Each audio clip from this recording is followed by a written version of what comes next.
नमस्कार, उत्तराखंड बुलेटिन में आप सभी का स्वागत है। मैं हूं आपके साथ सपना। शुरुआत करेंगे नई खबर से। उत्तराखंड के पूर्व मुख्यमंत्री एवं कांग्रेस के वरिष्ठ नेता हरीश रावत ने राज्य में 2027 में होने वाला विधानसभा चुनाव न लड़ने का ऐलान करते हुए कहा कि बीजेपी को सत्ता से उखाड़ फेंकने के लिए वो सिर्फ पार्टी को चुनाव लड़वाएंगे।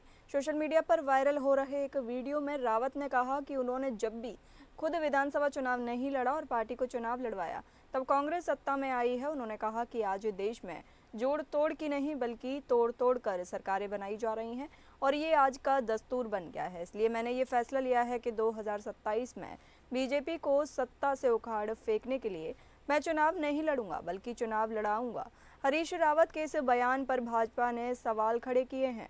बीजेपी प्रदेश मीडिया प्रभारी मनवीर चौहान ने कहा कि जब भी चुनाव आते हैं हरीश रावत नए सगुफे छोड़ते हैं। वो इस प्रकार की बातें करते हैं लेकिन उनकी बातों का कोई भी गंभीरता से नहीं लेता है। जहां वो खुद चुनाव न लड़ने की बात करते हैं तो वह कहीं अपने नाते रिश्तेदारों को चुनाव लड़वाने की भी बात करते हुए नजर आते हैं।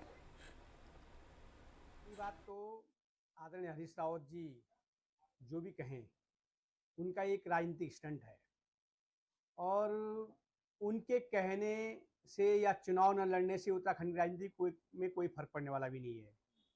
लेकिन जिस प्रकार से उत्तराखंड की जनता ने उनको एक बार नहीं अनेकों बार उनको नकारा है और अब तो कांग्रेस पार्टी के लोग भी और कांग्रेस पार्टी भी उनको गंभीरता से नहीं ले रही है। एक तरह से उनको दरकिनार पार्टी के द्वारा कर दिया गया है।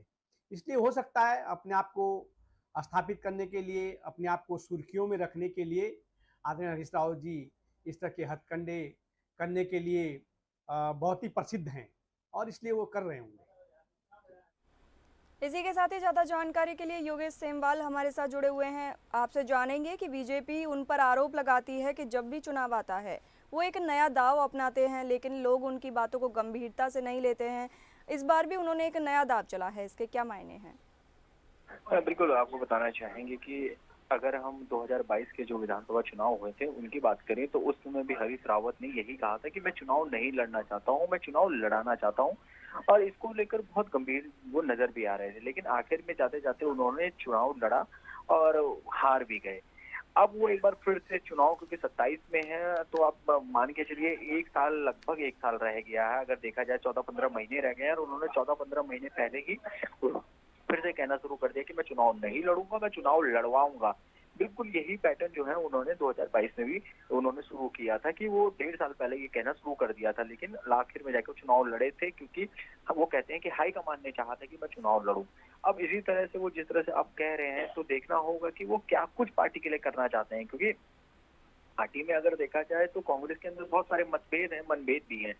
लगातार ये चीजें सामने आती हैं। हरीश रावत जहां खड़े होते हैं दूसरे नेता खड़े नहीं होते हैं, या फिर दूसरे नेता जहां पे रहते हैं वहां हरीश रावत नहीं आते। प्रदेश अध्यक्ष की हरीश रावत के साथ अच्छे से जो है वो बनती है।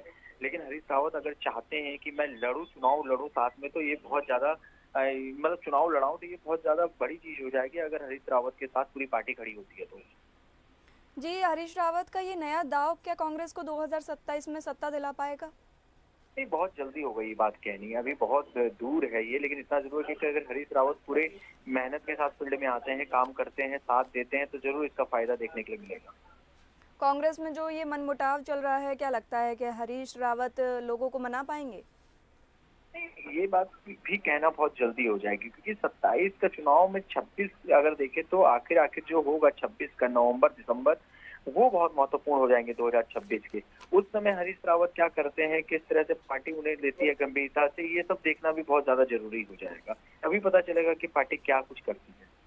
बहुत बहुत धन्यवाद योगेश सेमवाल हमें यह जानकारी देने के लिए।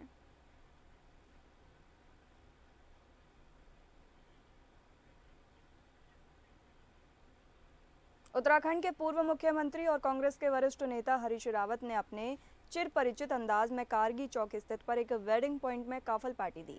ये काफल पार्टी ऑपरेशन सिंदूर की सफलता और पूर्व सैनिकों के सम्मान में आयोजित की गई। वहीं हरदा की काफल पार्टी में कांग्रेस कार्यकर्ता और उनके समर्थकों की भारी भीड़ उमड़ी। इस दौरान हरीश रावत काफल पार्टी के बहाने बीजेपी पर निशाना साधने से नहीं चूके।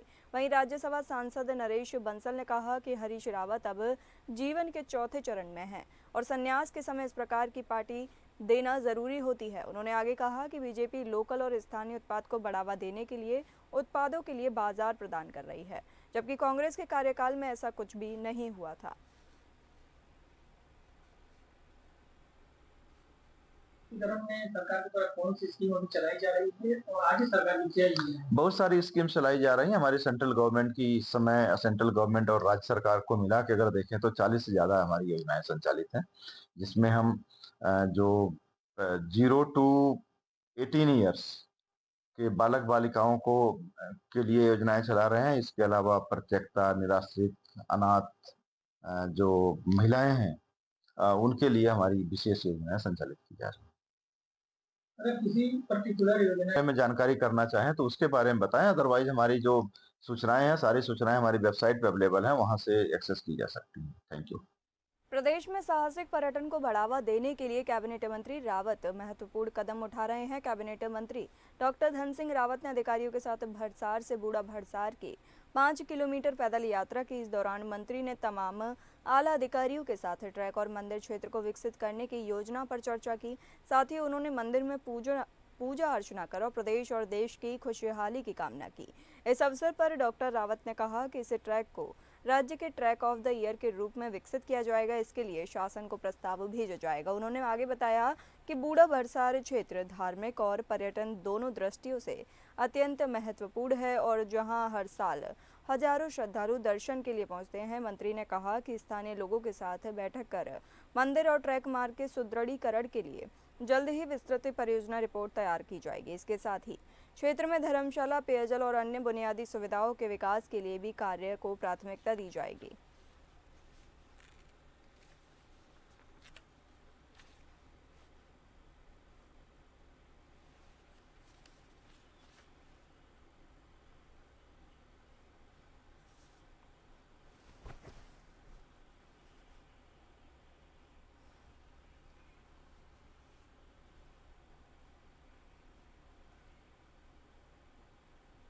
पूर्व राष्ट्रपति रामनाथ कोविंद हरिद्वार के 2 दिवसीय दौरे पर हैं। परिवार के साथ हरिद्वार के कनखल स्थित हरिहर आश्रम पहुंचकर पूर्व राष्ट्रपति ने आचार्य महामंडलेश्वर स्वामी अवधेशानंद गिरी से मुलाकात की। पूर्व राष्ट्रपति रामनाथ कोविंद ने मीडिया से बातचीत करते हुए कहा कि ऑपरेशन सिंदूर भारत की सेना के शौर्य और पराक्रम का प्रतीक है। इस ऑपरेशन के जरिए भारत ने दुनिया को आतंकवाद के खिलाफ बड़ा संदेश दिया है, जिसे सदियों तक याद रखा जाएगा। ये सभी भारतीयों के लिए गौरव की बात है। वहीं एक देश एक चुनाव पर पूर्व राष्ट्रपति ने कहा कि उनकी अध्यक्षता में बनी हुई कमेटी ने अपनी रिपोर्ट सौंप दी है। संसद में इस पर कार्यवाही चल रही है। उन्होंने कहा कि एक देश एक चुनाव लागू होने से देश की ग्रोथ रेट डबल हो जाएगी और जीडीपी में भी बढ़ोतरी होगी। का जो एक रिपोर्ट हमारी अध्यक्षता में कमेटी बनी थी, हमने रिपोर्ट सबमिट कर दी। भारत सरकार ने उसको स्वीकार कर लिया। पार्लियामेंट में उस पर विधेयक बना है और वो अभी जेपीसी के सामने विचारार्थ है। उस पर जो निर्णय आएगा, तो जैसा भी संसद को उचित लगेगा वो करेगा। कितना जरूरी मान रहे हैं देश के लिए तो बहुत ज़रूरी है। हम तो ये कह सकते हैं कि इसके आने से मुझे लगता है कि देश की जो प्रगति की रफ्तार है वो कम से कम डबल हो जाएगी। और जो हमारे अर्थशास्त्री जिनकी हमने ओपिनियन ली थी, उनका कहना था कि हमारी जो देश की जीडीपी है वो लगभग 1 से 1.5% बढ़ जाएगी। इसी के साथ ही ज्यादा जानकारी के लिए हमारे संवाददाता रुपेश वालिया हमसे जुड़े हुए हैं। आपसे जानेंगे कि पूर्व राष्ट्रपति के दौरे को लेकर सुरक्षा के किस तरह के इंतजाम किए गए हैं। देखिए सपना, पूर्व राष्ट्रपति रामनाथ कोविंद का ये निजी दौरा है। इसको लेकर अगर सुरक्षा की बात की जाए तो सुरक्षा के यहाँ बिल्कुल व्यापक इंतजाम है, क्योंकि पूर्व राष्ट्रपति का एक प्रोटोकॉल भी होता है। तो उस प्रोटोकॉल के हिसाब से जो तमाम अधिकारी हैं, जो आला अधिकारी हैं, उन्होंने पूर्व राष्ट्रपति को रिसीव किया। उसके साथ ही वो हरिद्वार यहाँ पर हरिहर आश्रम में पहुंचे हैं। हरिहर आश्रम में उन्होंने पहुंचकर जो जूना अखाड़े के आचार्य महामंडलेश्वर हैं अवधेशानंद गिरी जी महाराज, उनसे मुलाकात की और साथ ही साथ वहाँ पर पूजा अर्चना भी की है। उसके बाद उनका कार्यक्रम ये है कि वो शाम को यहाँ पर हर की पौड़ी पर गंगा आरती में भी शामिल होंगे और गंगा आरती के दर्शन करेंगे। उसके बाद पूरे दिन वो यहाँ पर रुकेंगे और उनका चूंकि ये 2 दिवसीय निजी दौरा है, तो इसको लेकर सुरक्षा के भी व्यापक इंतजाम है और साथ ही साथ जो पुलिस और प्रशासन के अधिकारी हैं वो उनके साथ पे मौजूद हैं, क्योंकि पूर्व राष्ट्रपति का ये जो निजी दौरा है इसको लेकर पहले से भी तैयारियां चलती रही हैं, तो इसी को लेकर फिलहाल ये बात कही जा रही है। हालांकि पूर्व राष्ट्रपति रामनाथ कोविंद ने पूजा अर्चना करने के बाद, हरिहरा आश्रम में पूजा अर्चना करने के बाद ये अवश्य कहा है कि जो एक देश एक चुनाव जो उनके नेतृत्व में कमेटी गठित की गई थी उसकी रिपोर्ट उन्होंने केंद्र सरकार को प्रेषित कर दिया और केंद्र सरकार ने उसे स्वीकार भी कर लिया है और केंद्र सरकार अब जल्द ही इस पर कोई ना कोई निर्णय लेगी। उन्होंने ये भी कहा है कि एक राष्ट्र एक चुनाव यदि हो जाता है तो जो जीडीपी है उसमें लगातार वृद्धि होगी, इसका जो परिणाम है वो देश की जनता को देखने को मिलेंगे। यही बातें पूर्व राष्ट्रपति ने कही है। साथ ही साथ ऑपरेशन सिंदूर को लेकर भी उन्होंने भारतीय सेना के जितने पदाधिकारी हैं उनकी पीठ थपथपाई और कहा है कि ऑपरेशन सिंदूर के माध्यम से भारत ने अपनी उपस्थिति दर्ज कराई है कि आतंकवाद के खिलाफ भारत मुखर हो रहा है। यही सब बातें पूर्व राष्ट्रपति ने अपने 2 दिवसीय निजी दौरे के दौरान कही। जी पूर्व राष्ट्रपति का हरिद्वार का दौरा, क्या ये पारिवारिक दौरा है? जी हाँ सपना, बिल्कुल पारिवारिक दौरा है, निजी ही दौरा है। ये यहाँ पर उन्होंने जो हरिहर आश्रम है, हरिहर आश्रम के स्वामी अवधेशानंद गिरी जी से मुलाकात की है। साथ ही साथ ये भी संभावना जताई जा रही है कि क्योंकि दिव्य प्रेम सेवा मिशन से भी उनका पारिवारिक लगाव रहा है, तो हो सकता है कि कल को वो दिव्य प्रेम सेवा मिशन भी जाएं और वहाँ की जो तैयारियां हैं उन्हें भी परखें, क्योंकि ये बिल्कुल निजी दौरा है उनका और परिवार के साथ पूर्व राष्ट्रपति रामनाथ कोविंद हरिद्वार पहुंचे हैं, तो इसमें कोई दो राय नहीं है कि ये उनका निजी ही दौरा है। बहुत बहुत धन्यवाद रूपेश, ये जानकारी हमें देने के लिए।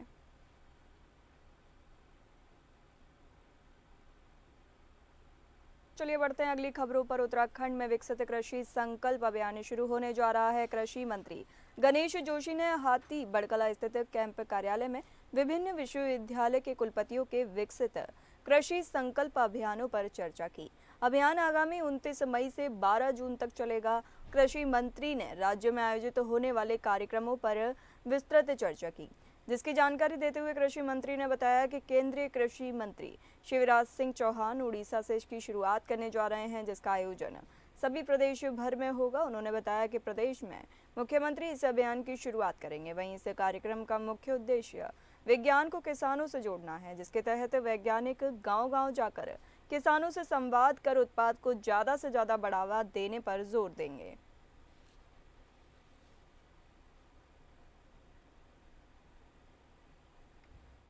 माननीय कृषि मंत्री शिवराज जी उड़ीसा से जिसकी शुरुआत करेंगे और सभी प्रदेशों के अंदर सभी मुख्यमंत्री जी से अनुरोध किया गया कि इसकी शुरुआत करें। इसका आशय विज्ञान को साइंस से विज्ञान को जो है किसान से जोड़ना है। जब किसान विज्ञान से जुड़ेगा, पूरे जो हमारे 6000 से अगर ज़्यादा साइंटिस्ट हैं, 29 तारीख से लेकर 12 तक पूरे देश में जाएंगे। एक दिन में 2 गांवों का लक्ष्य हमने रखा है, क्योंकि हमारी भौगोलिक स्थिति थोड़ा विषम है, तो मैंने माननीय शिवराज जी से अनुरोध किया कि हमारा थोड़ा समय बढ़ाया जाए, क्योंकि कई गांव ऐसे हैं कि एक दिन में 2 नहीं संभव हो सकते। और मुझे पूरा भरोसा है जब किसान और विज्ञान एक साथ मिलकर काम करेंगे, हमारा उत्पाद बढ़ेगा, देश आत्मनिर्भर होगा, किसानों की आय दुगनी होगी।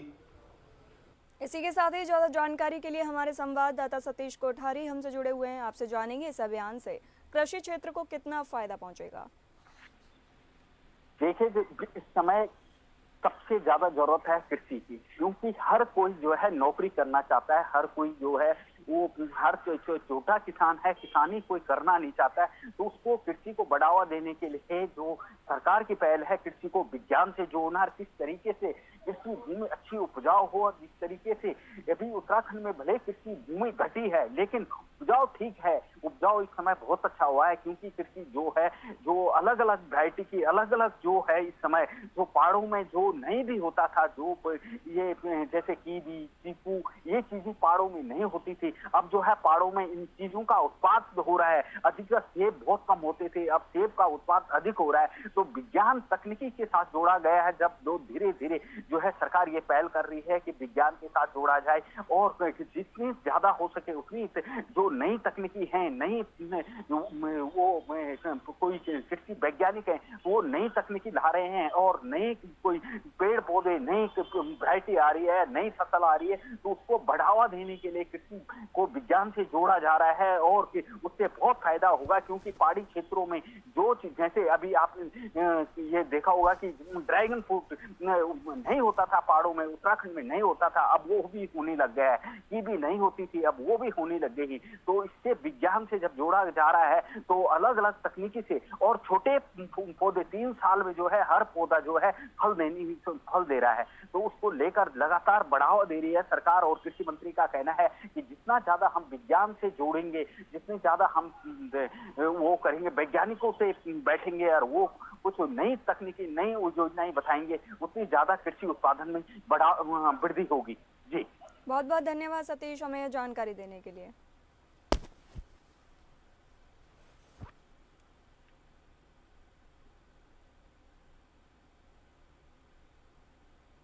हरियाणा के पूर्व कैबिनेट मंत्री करतार सिंह बड़ाना ने आज मंगलौर विधानसभा के 3 गांवों का लगातार दौरा कर उपचुनाव के दौरान मंगलौर विधानसभा से वोट देने वाले लोगों का धन्यवाद किया। इस बीच उन्होंने हरचंदपुर गांव की 2 बालिकाओं को बढ़िया परसेंटेज लाने पर नगद पुरस्कार भी दिया। पूर्व के कैबिनेट मंत्री ने सबसे पहले हरचंदपुर, उसके बाद हरजौली, जट, फिर आखिर में सिकंदरपुर गांव में पहुंचकर लोगों को संबोधित करते हुए कहा कि भले ही वह विधायक न बने हो, पर मंगलौर विधानसभा क्षेत्र में वह एक विधायक से भी ज्यादा काम कराने का प्रयास करेंगे। उन्होंने यह भी कहा कि जब वह मंगलौर विधानसभा के लोगों के साथ जुड़ चुके हैं तो वह अब कभी भी इनका साथ नहीं छोड़ेंगे। हर सुख दुख में वह इस विधानसभा के लोगों के साथ जुड़े रहेंगे। साथ ही उन्होंने 1 तारीख को तिरंगा यात्रा तो 8 तारीख को मुख्यमंत्री के कार्यक्रम में क्षेत्र के लोगों से भारी तादाद में पहुंचने की अपील की। हम 8 तारीख को तिरंगा यात्रा निकालना चाह रहे थे, लेकिन तिरंगा यात्रा जो है ना पहली तक ही निकाली जा सकती है। तो उसके बाद हमने 8 तारीख का लोगों को टाइम दे रखा है।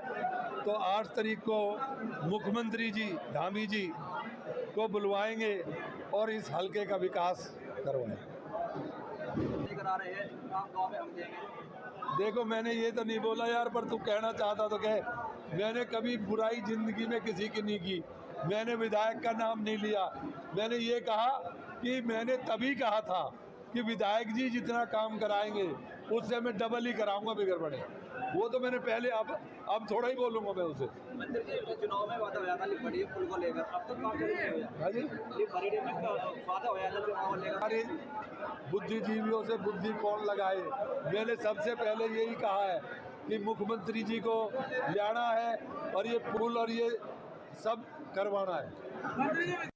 धामी सरकार ने महिलाओं को सशक्त बनाने के लिए नई पहल शुरू की है। धामी सरकार ने महिलाओं को सशक्त बनाने के लिए संचालित हो रही 40 से ज़्यादा योजनाएं शुरू करने जा रही है, जिससे महिलाओं को रोजगार भी मिल रहा है और अन्य लाभ भी मिल रहे हैं। उत्तराखंड शासन में सचिव चंद्रेश कुमार ने जानकारी देते हुए बताया कि बहुत सारी स्कीम महिलाओं के लिए चलाई जा रही हैं। सचिव ने बताया कि इस समय सेंट्रल गवर्नमेंट और राज्य सरकार को मिलाकर 40 से ज़्यादा योजनाएं संचालित हैं। 18 साल की बच्चियों के लिए भी कई योजनाएं चल रही हैं।